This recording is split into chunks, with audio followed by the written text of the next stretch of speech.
security firm under contract to the Chinese government. Had agents tossing the suite when I arrived. Just not for the reason I'd been expecting. Turns out the man who lived there was a criminal hacker named Van Bruggen. The same hacker who'd been remotely controlling the AUG in Sarah's factory. Van Bruggen's panicked decision to force the man to commit suicide had been a mistake. Now his mercenary partners were gunning for him, and I needed to find him before they did. Locating Van Bruggen meant playing nice with the triads, Henksch's organized crime lords. They had the hacker holed up inside a low-rent capsule hotel. By the time I found him, Van Bruggen had no qualms giving up the woman who hired him. Zhao Yunru, president of the Taiyang Medical Corporation. According to Van Bruggen, Zhao wanted to monopolize the augmentation industry and had hired Black Op mercenaries to destabilize her competition. Seraph Industries was at the top of her list. To prove this, I needed to get inside TYM and grab a surveillance hologram off a server. I suspected Van Bruggen was hiding something when he told me this, but nothing could have prepared me for what I saw. Megan wasn't dead. She and her 4 best researchers had been kidnapped, spirited away somewhere while their kidnappers made it look like they were dead. Desperate to learn more, I confronted Zhao in her penthouse. She claimed to be a pawn in a bigger plan, and hinted at a group so powerful it controlled global interests at a whim. Then she slipped into a panic room and hit the alarm, forcing me to make a very quick exit. I figured Zhao was lying, but part of her confession made sense. David Saraf had been worried about his people.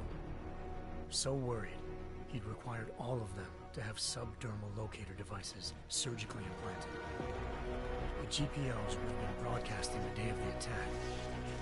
But Zhao said a single call to Picus, the world's leader in global 24-hour satellite news, had turned those signals off. I needed to fly to Picus headquarters in Montreal if I wanted to learn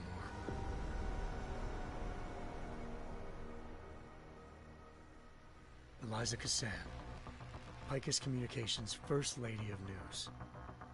Malik thought I was reaching when I told her Eliza was involved in this. The world's most famous news anchor, working with a mercenary hit squad. But when I confronted Cassan in her office, she freely admitted to jamming Detroit's satellites the night Megan's team had been taken. Said she's just been following her commands.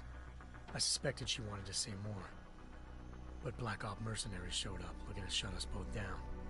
And just like that, the Eliza I'd been talking to disappeared. The Mercs were led by an augmented killer I'd crossed paths with twice before. Fedorova, a woman who'd made silence her best friend. She waited for me to track Eliza's transmission to a secret server room underneath the Picus complex, then jumped me from behind. A deadly fight ensued. I made sure she never moved silently again. With Fedorova down and no one left to keep Eliza quiet, she reappeared. Turns out Picus's First Lady of News wasn't a lady at all. She was a sophisticated AI program, engineered to monitor data streams and control what people believed. Eliza told me the Mercs had brought in a Humanity Front doctor named Isaiah Sandoval to remove the scientist's implanted tracking devices while Detroit's satellites were down. She also told me to speak to David Saraf if I wanted to learn more. By the time Malik and I got back to Detroit, tensions between normal and augmented citizens had reached a flashpoint. Riots were breaking out in several cities, and the UN was being urged to intervene.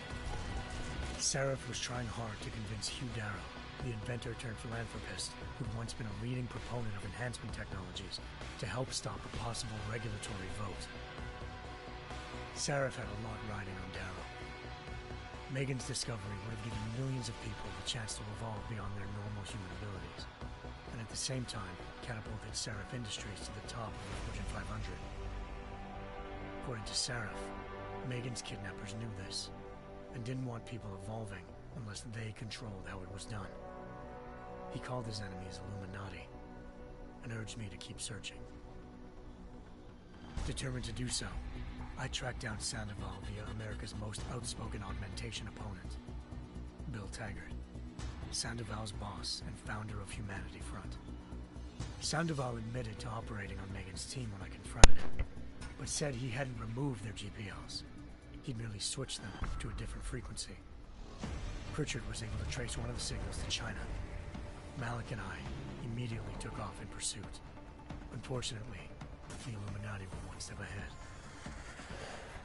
Illuminati, bop, bop, bop, bop, bop, Illuminati. Shot out of the sky by Bell Tower Associates, seconds after entering Hengsha's airspace. Illuminati, Illuminati. Malik's piloting skills saved me. After a tense and bitter struggle, I escaped into Lower Hengsha. The tracking signal I was following led straight to the Triads, or more specifically, to the augmented arm of Tong Si-hung, leader of a gang of augmentation harvesters. Tong said they'd taken the arm off a corpse, which Bell Tower had left at their door, meaning at least one of Seraph's scientists was dead. I actually couldn't save the pilot after the crash, sadly enough. Tong pointed Maybe me disappointed. for human trafficking and helped me slip aboard a Bell Tower ship. We were sailing to Rifleman Bank Station, a military base in the South China Sea. Bell Tower was holding kidnapped civilians as Triangle, triangle, triangle. project. Yeah, like you could have foreseen, like you could have easily foreshadowed the Illuminati in the previous game because triangles were everywhere. Hell, I'm looking at the case. There's a triangle in the title. In exchange for my help exposing Bell Tower, he slipped me aboard a second ship headed to Singapore and an Illuminati-run biotech facility called Omega Ranch. 3 of Seraph's scientists were there, forced by their captors to create a technology capable of remotely shutting down augmented abilities. Thanks to an emergency recall notice issued by the World Health Organization, millions of people all over the world already had the biochip installed. I didn't. With the help of the scientists, I completely, like, because you get a message saying, like, hey, there's a new upgrade, you might want to check it out, though. And you had the choice. I completely forgot to go get the upgrade, and I'm so glad that I didn't. He'd teamed up with Zhao and was hoping to catch me off guard. Look at that camel toe, that cybernetic camel toe. I found Megan in a suite belonging to Hugh Darrow, the billionaire philanthropist who'd Seraph had called on for help. Darrow had convinced her to go along with the biochip plan by promising to sabotage the tech. As she was explaining this, Darrow appeared in a global broadcast, telling the world that augmentations would be the death of mankind. Then he activated the biochips. Augmentations will be the death of mankind, so he goes ahead and turns every aug into a psychotic killer. Darrow had betrayed everyone, and it was up to me to set things right. To do it, I had to reach Panchaea, a massive installation in the Arctic Ocean. As I raced through corridors built by an all-augmented workforce, I saw death and destruction firsthand. By the time I shut down Darrow's broadcast, I knew the damage he'd done. How cool is Adam Jensen? He has built-in sunglasses. How would the world react to this sabotage? Would people ever regain their faith in augmentations again? What would be the Illuminati's next move? Only time will give us the answers.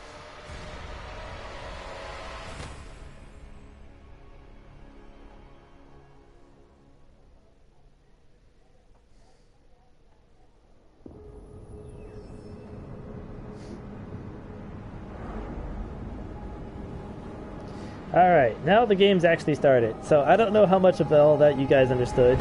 So, but pretty much I was investigating someone hacking into our ship. And then it turns out that there was a huge conspiracy by the Illuminati and that my girlfriend wasn't killed, she was kidnapped. And then this one asshole decided that, hey, augmented people are going to ruin the world, so I'm gonna go ahead and make augmented people ruin the world.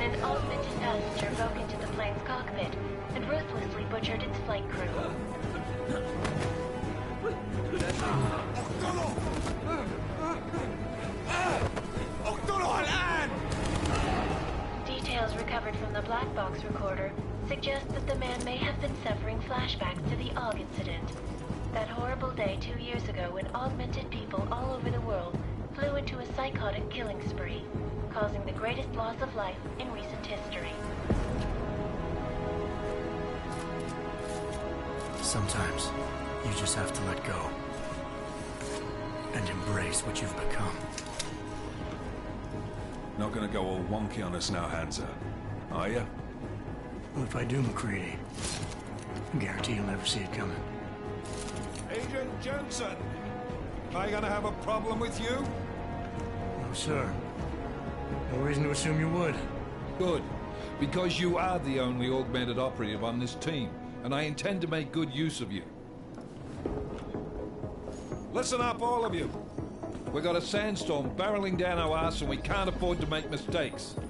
We're going after this man, an arms dealer named Shepard. He's ex-Bell Tower, one of the Special Forces commanders who disappeared during the incident. And he's come out of hiding. That cannot be good. It's not. He's selling weapons and military-grade augments to terrorists. This is a run scene. The undercover agent who lured Shepard out of his home. Jensen have built-in sunglasses? Because his girlfriend's future is so bright. With the Jinn, an Iraqi smuggling cartel that's infected the Eastern Hemisphere like a plague. Last week, our arms dealer sent a message to the Jinn, offering to sell them a shitload of black market merchandise dirt cheap. They told Singh to handle the buy. They're not gonna like it when Interpol disrupts their party. Singh's cover really that good? It is right now. We need to keep it that way. This is where the deal's going down. A half-finished high-rise hotel that's been abandoned ever since the incident. It's not a pretty picture inside. Let me guess. Most of the laborers were augmented with heavy-duty industrial rigs. So when the incident hit, and they all went schizo, things got gruesome real fast. And no one, except for some homeless junkies, have been inside the place ever since. So what's the plan, Director? Singh's meeting Shepard on the ground floor, inside the hotel's main atrium.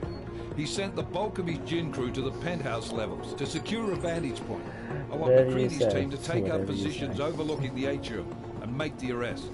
Jensen, you're going in solo from the roof. But as always, I always appreciate the follow. Keep the Jinn from joining the party. As far as we can tell, only one route connects the atrium to the penthouse level. A halfway decent elevator at 100. Here.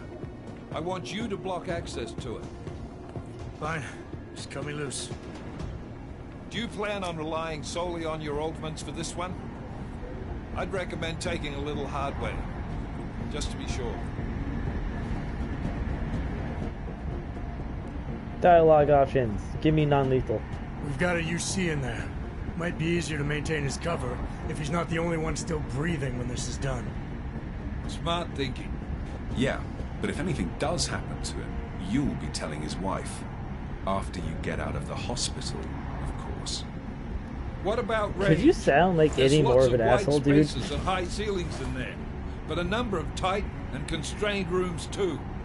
So it's a crapshoot, really. I already tried the tranquilizer rifle. I'm actually going to try the stun gun, see if that works out any better. Give me something I can use. I actually screwed up the stealth during the using the tranquilizer rifle. Singh said the Jinn are using some sort of I went to go shoot a guy, but I had to cycle it. He's got a better chance of maintaining cover if you disable him. And then he told everyone. We'll keep an eye out for it. But aren't we on the clock here? You said there's a sandstorm moving in. There is, and we got the intel on this mission at the very last minute. So we're scrambling a little. If it comes to it, your #1 priority is keeping the Jinn out of that atrium. Copy that. I think I'll actually have a prize for the 100th follower I get. We're approaching the target building. I'm not sure what I'll do as a prize for them, but they'll definitely get a prize. Actually, I should have did a I'll do a prize for the 100th. I wish I could, I'll do a prize for the 100th. And then every 25th follower after that. Up until 200. And then I'll do, if I get 200 followers, I'm going to assume that I'm doing pretty good for myself. I'll up the ante in every 50th follower.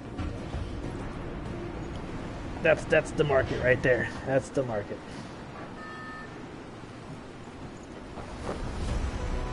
Who needs parachutes? Parachutes are for sissies. Parachutes are for sissies.